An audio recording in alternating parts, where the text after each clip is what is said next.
You guys have any questions for me today?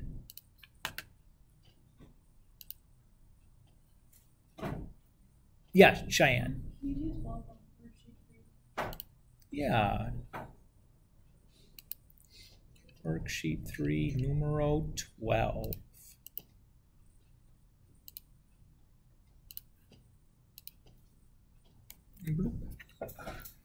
Okay. Oops. That's what I want to do.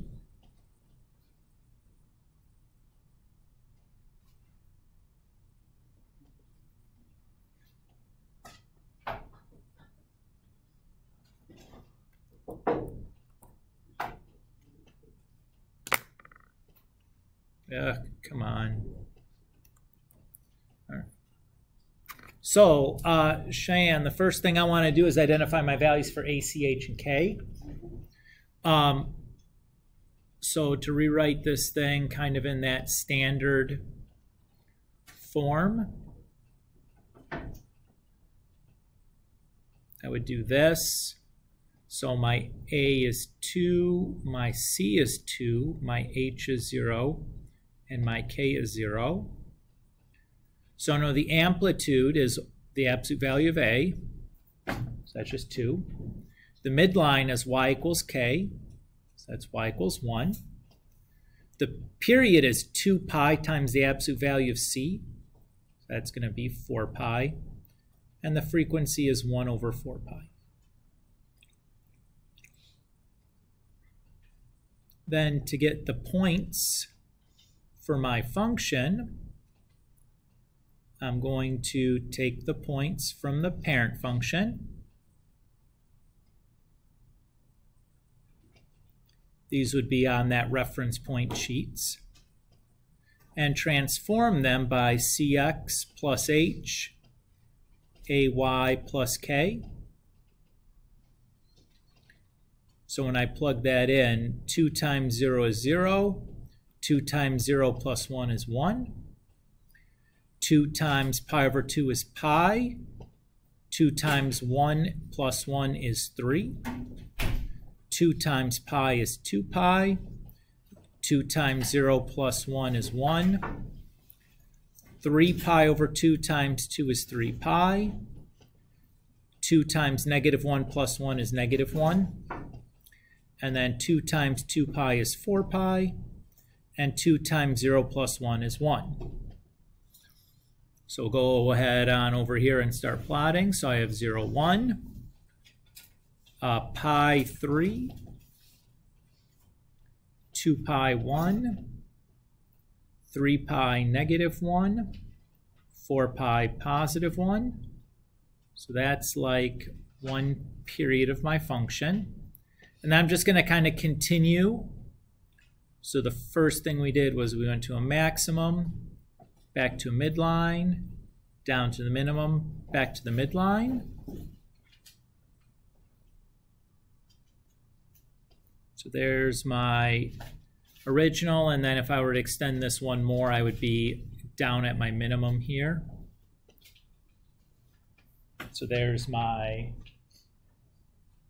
12. Does that feel okay? Yeah, I just couldn't figure out how to graph for some reason. I had Yeah, if you had used 1/2 instead of as C instead of 2, That's probably what I did, yeah. it would you've gotten some weird looking coordinates. So it's like I don't know where to put these on here. It might have been what happened. Would it be my first guess as a teacher looking at student work historically, is that's an easy mistake to make.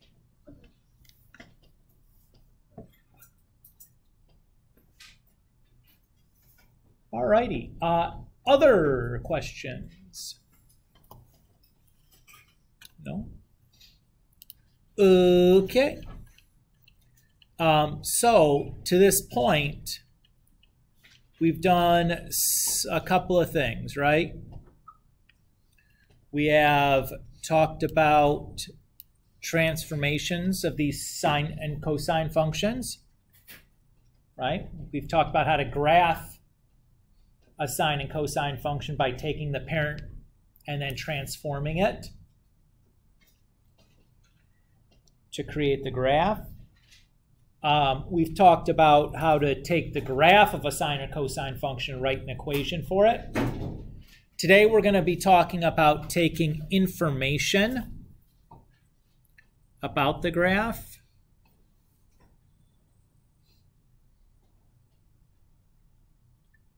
and coming up with an equation.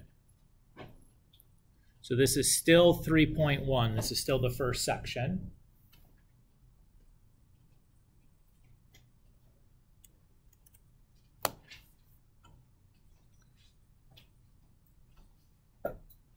So let's just run through some examples of doing this.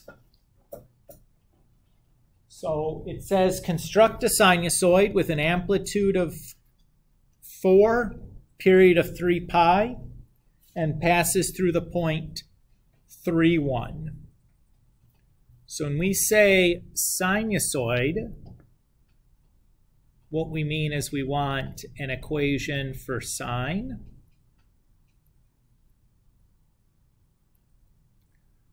or an equation for cosine. We don't need both of them. One would do. And unless the problem asks for a specific one, we have our freedom to choose whether we want to write a sine function or a cosine function. So this problem, does it tell us what kind of sinusoid it wants? No, man. So I get to pick. We'll just talk about how to pick wisely here in a minute. Because again, you can write the correct answer either way, but oftentimes one of them is going to be a little easier than the other. So we should talk about how to choose.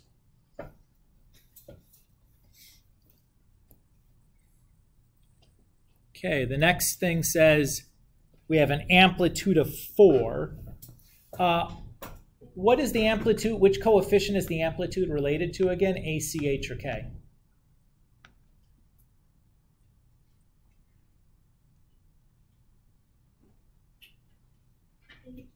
It's not H.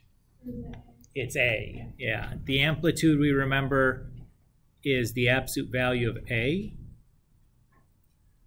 So we know that then A is going to be 4 or negative 4.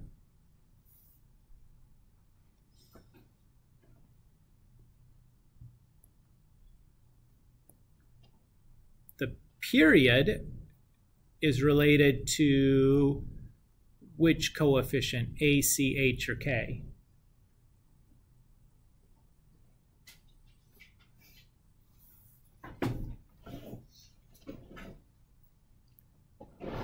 C!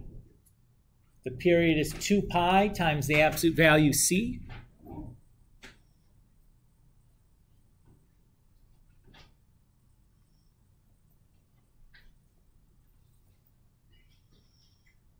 So I know that C is going to be 3 over 2 or negative 3 over 2. But remember, what do we always choose? We're going to always choose the C to be positive.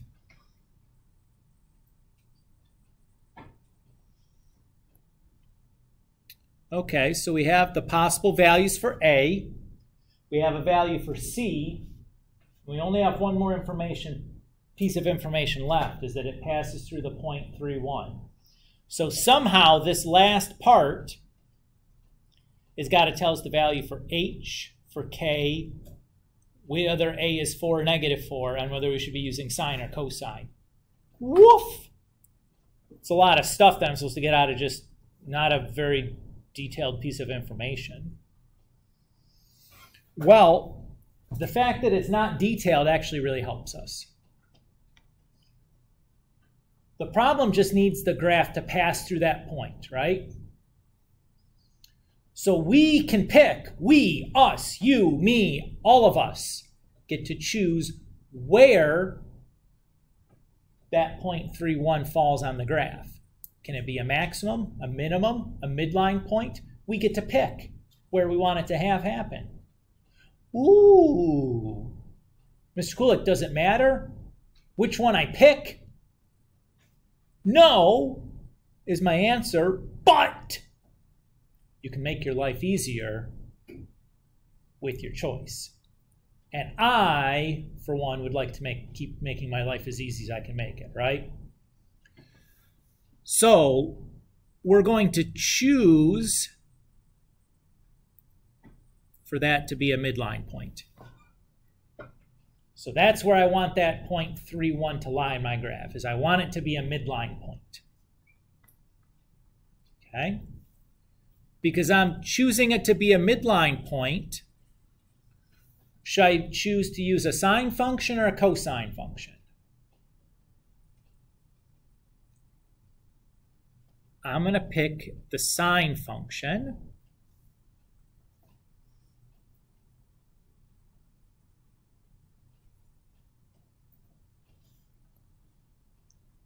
And the reason I want to pick the sine function is because on sine, if I go to my reference points, 0, 0 is a midline point. Nice. Whenever the x-coordinate is 0, that is going to make our life easier. And it's even better that the y-coordinate is also 0. Yes. Now remember, there are different kinds of midline points, right? The midline point here is followed by a maximum, so I'm going to write it as midline point with an up arrow.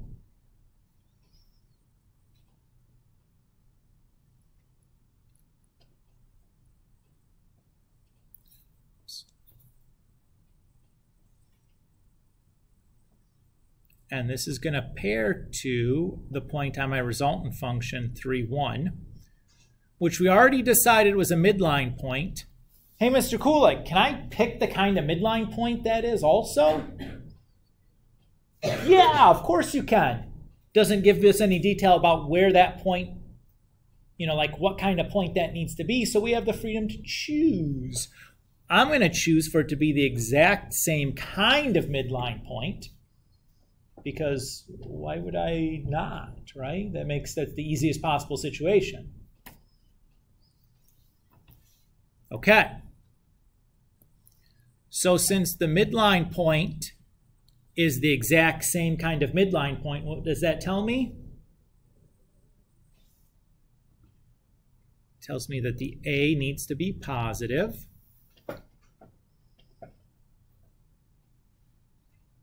Nice. Because the x-coordinate of my parent function is 0, that tells me the x-coordinate of my resultant function is going to be my h. And because the y-coordinate of my parent function is 0, it tells me the y-coordinate of my resultant function also has to be k. So there we go. We got all of our values that we need. We got our values for A, C, H, and K. It's just a question of putting them all together.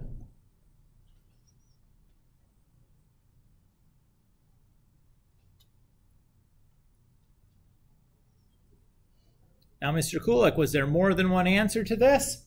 You betcha! Do I need to give any more than one answer to this? No. You'll notice on the worksheet I gave a few answers, a few of the most common answers. You don't need all of them. If you have any one of them correct, you're done. Okay? If you have one that's not on there, be skeptical that you have the correct answer. Although there are correct answers that I didn't write down on the keys. Be skeptical. Bella? So, not even doing the math, could you just put the numbers through for the H? Yeah, so if that's the takeaway, right? Is in this situation, if we're not told what kind of point 3, 1 needs to be, you can automatically right away say those are H and K and choose to do a sine, if you're choosing to do a sine function. If you're choosing to do a cosine function, you can't automatically say that. But why would you not choose to do the one that's automatic? Right? That's the next one, yeah, where we're going to get specific kinds of points. You betcha. You betcha. Do you want to see what would happen if we had chosen to do a cosine function here, or do you just want to leave well enough alone? Well, we're figure it out eventually? I mean, you don't have to figure it out if you're just choosing to do it the easiest way possible every time. I don't like making decisions. Are we going to need to do cosine tests? I mean, here's the thing. I'm going to go through some examples here and talk about like when you should choose which kind to use. Like when is the easiest, like what's the easiest one to choose? That's kind of what the point of doing these different examples are. And talk about like what you're looking for in order to make that decision. But if you don't pick the easiest one, do you want to see what it looks like when you don't pick the easy way to do it? Or not? That's what I'm asking right now. I'm going to show you and tell you like how to know which way is the easy way to pick it. But some people miss that and end up doing it the other way. I'm just asking if you want to see that, or do you think it's going to be confusing? That's all I'm asking right now. Does anybody have any feelings? I think we can skip it. Okay. Go to the next one. Let's just skip it, and if we change our mind, we can always come back and do it again later. And it might be more clear later after you've like done some the right way and done some the wrong way. Like, why isn't this working for me? And I show you. Maybe it'll be more meaningful. Like, oh, I see why I wanted to do it the other way then. Because then I don't have to worry about that. You know? That's fine. Sure, let's do that. As long as everybody's happy, or not unhappy, I guess as happy as you can be sitting in math class at 12:20 on a Tuesday. You know, everybody's probably pretty tired. I was so tired this morning, I didn't want to wake up. It's very sad. All right. Next problem says, construct a sinusoid that has a minimum value at 510 and a maximum value at 1532. That's it? That's all I get? That doesn't seem like enough.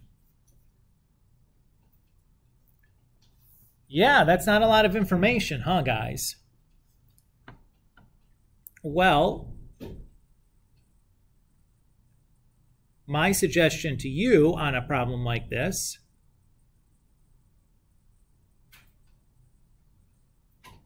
is let's start by kind of drawing a picture of what we have.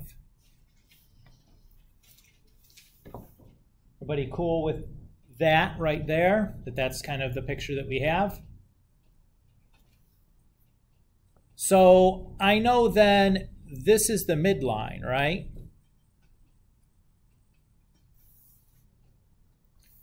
That midline needs to be halfway in between 10 and 32. What number is halfway between 10 and 32?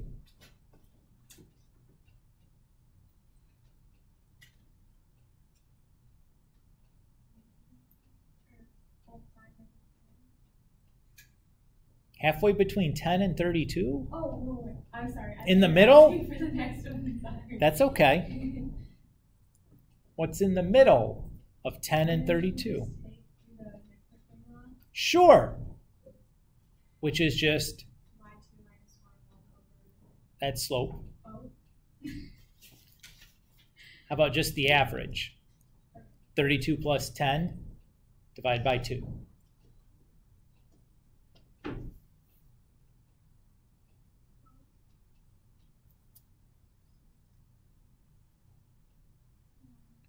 $21, right? Since there's 11 units here, and then 11 units there. Everybody agree that that's now smack dab in the middle? Well, if the midline's 21, what does that tell me?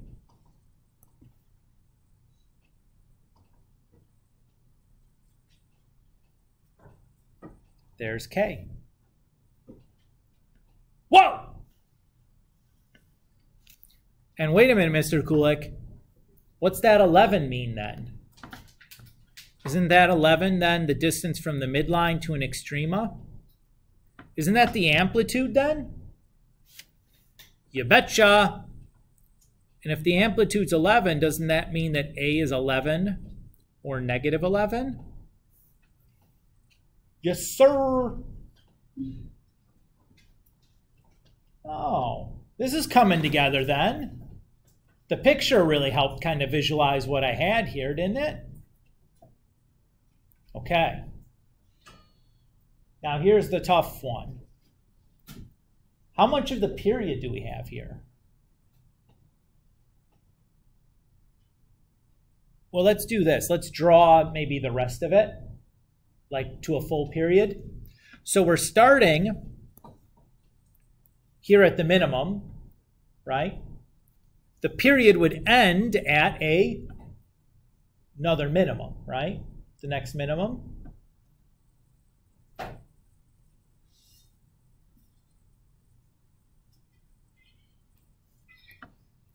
So like to there. So that would be like one full period. Everybody agree with that?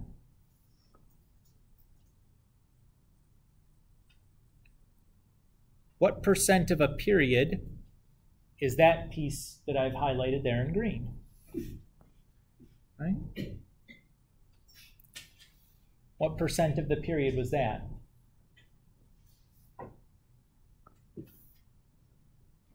You okay? Okay. I mean, do your coughing if you need to. I just wanted to double check that, like, Sorry. You don't need the Heimlich or anything. Your face has gotten very red, so I was concerned. Now I don't know if it's because I'm embarrassing you or if it's because you're choking. My bad. No, don't. You need to apologize.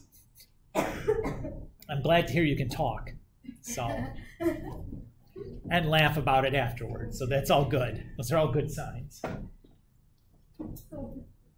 Okay, but what percent of the period is that? What does it look like? Just visually, eyeball it. Half? Right? Half of the period? Everybody agree with that? If the period is just minimum to max looks like half of it. Everybody agree? You can see that visually? It's important that you're able to do that and kind of eyeball it.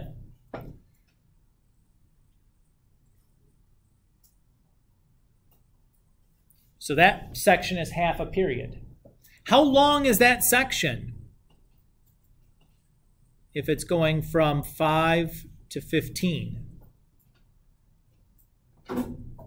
How long was that?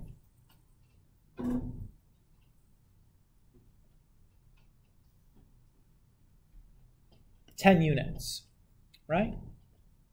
Let's go from 5 to 15, you move 10 units. So how far is one full period then?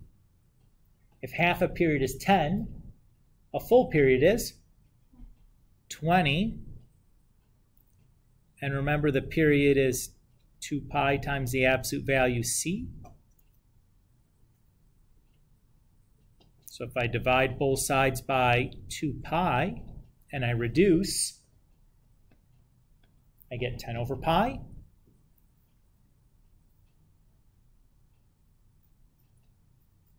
So c then is either 10 over pi or negative 10 over pi. But we always choose c to be positive.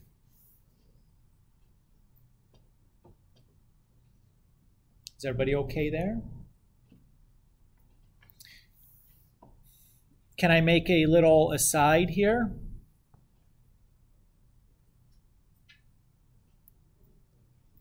So the other way that you can find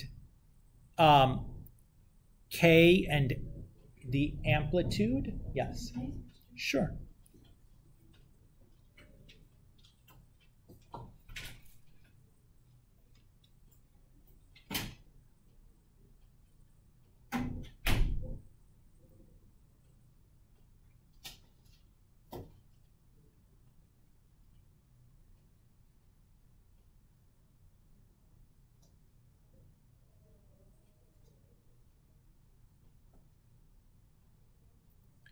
Is you can kind of do those formulas. Now, I personally prefer just kind of drawing the picture and looking at it because I think the odds of goofing up which formula is which are pretty good. right? It's very easy to put the negative sign in the wrong formula or the subtraction sign in the wrong formula and goof that up. But if you prefer to think about it that way, that's going to give you the same thing. I think that's what Bella was trying to get to. Right, Bella? Yes. But make sure that you label those y max and y min, because the maximum needs to be first in the subtraction problem. Else you're going to get a kooky negative number that you're like, an absolute value can't be negative. That's weird. Okay. We have our K. We have our C. We know that A is going to be either 11 or negative 11. We need to now pick whether we're going to do a sine or cosine function. Decide whether the A has to be positive or negative, and find the value for H. So which one is going to be the easier choice to use, sine or cosine?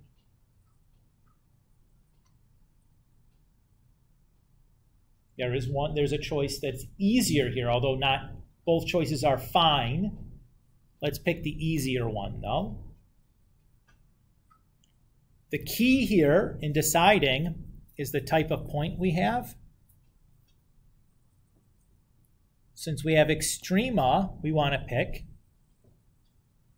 cosine.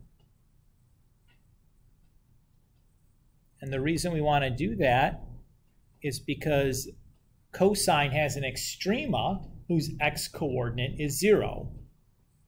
If I go and I look at the sine function, what are the extrema?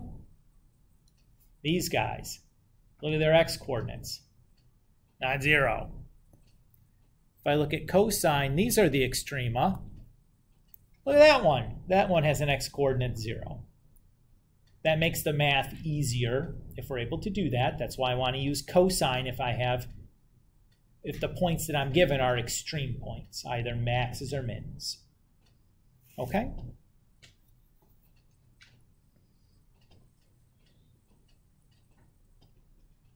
So I'm going to pair that point 0, 1 to one of these extreme points that I was given in my problem. Mr. Kulik, does it matter which extreme point I'm given or I use? No, it does not. Which one would you like to use? No, which point do you want to use? The max or the min? 510. Sounds good. So I note that 510 was the minimum. Since our parent function was a maximum and we're pairing it to a minimum, what does that tell me? It tells me that the A needs to be negative. Everybody cool with that? And then since the x-coordinate for my parent function is 0, the x-coordinate in my resultant function has to be my h. So h is 5. And now I have everything I need, right? I'm doing a cosine function. The a is negative. 1 over c x minus h plus k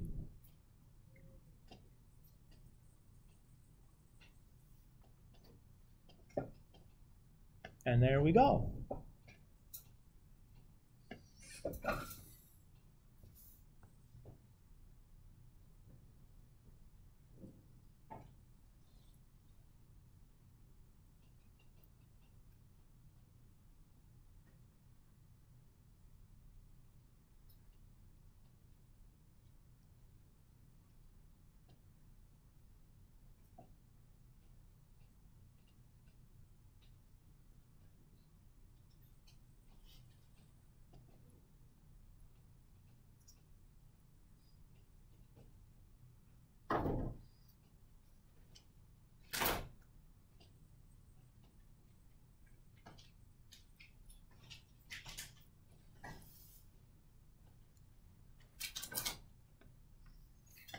So in general, on these problems, we want to use sine when you're given a midline point or a free point, and you want to use cosine when you're given an extrema or extrema, an extreme point or extrema, so maxes and mins.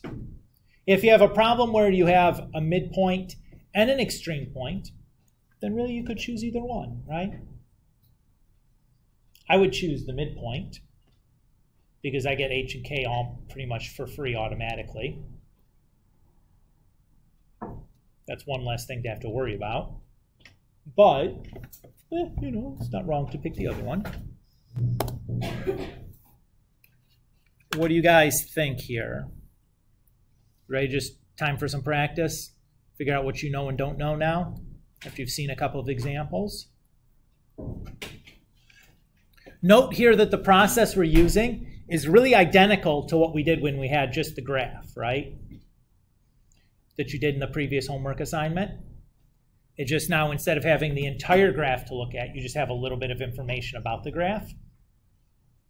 So it's pretty much the same process. It's just you don't have as much to work with because you can't pick like any point on the graph. You just have to pick the ones that you're given.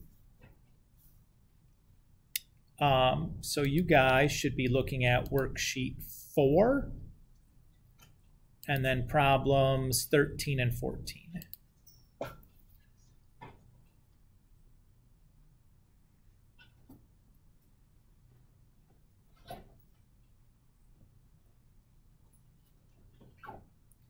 And this would be due, oh goodness, when would that be due? Not this weekend, but the following weekend. So that would be the 23rd.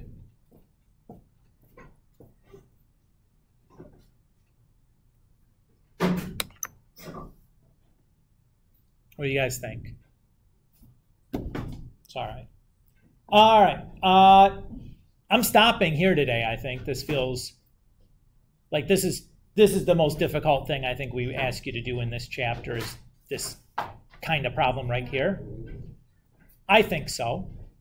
So we're going to stop here for today and let you guys have some practice. So as you're doing these things in class, you have an opportunity to come and ask questions when you get stuck, if you get stuck. Okay? Thank you. Sure.